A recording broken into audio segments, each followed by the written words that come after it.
Maui's Kula Forest Reserve and Polipoli State Recreation Area are scheduled to reopen on April 3rd following the August 2014 closure due to damage from Hurricane Iselle. During the weather event, large stands of eucalyptus trees fell to the ground in 50 to 80 mile per hour winds. One stand of trees within view of the Polipoli Springs cabin and campground was completely flattened during the event. Managers closed the reserve and park before the storm passed, a decision they say proved to be prudent since picnic tables and other structures were destroyed by falling trees. State officials with the Department of Land and Natural Resources say roughly 7 miles of the Na'alahele Trail system experienced damage during the storm. Individuals returning to the recreation area are advised to be alert and still exercise caution as trees away from the managed roads may have been compromised during the storm.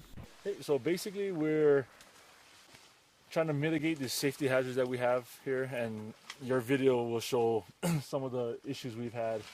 And you know, for us, besides the watershed protection and reforesting, outplanting, one of our main concerns, in fact should be our main concern, is public safety. And after Storm Iselle, it uprooted a lot of these trees, and some of it, you can see here, haven't fallen completely to the ground, but they're uprooted.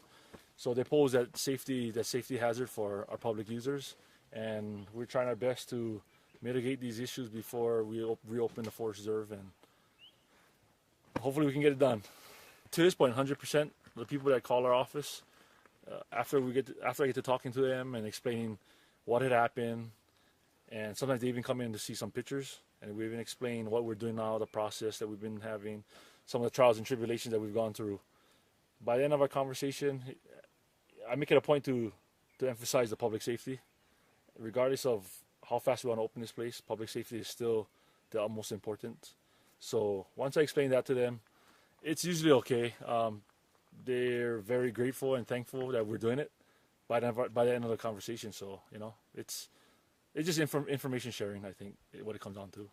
Very popular. I would say this is probably on Maui Island, this is probably by far our most heavily used or visited forest reserve. We identified before they had come out for this trip, we had already identified what hazards we've had, what they got to cut down, and they'll just be up here for the next, hopefully, 2 weeks or 3 weeks, and address these issues. And what will happen is once they feel satisfied that they've done their job, we'll come out, we'll inspect it one last time, kind of close up the contract, and, you know, like I said, hopefully we can open this place as soon as we can.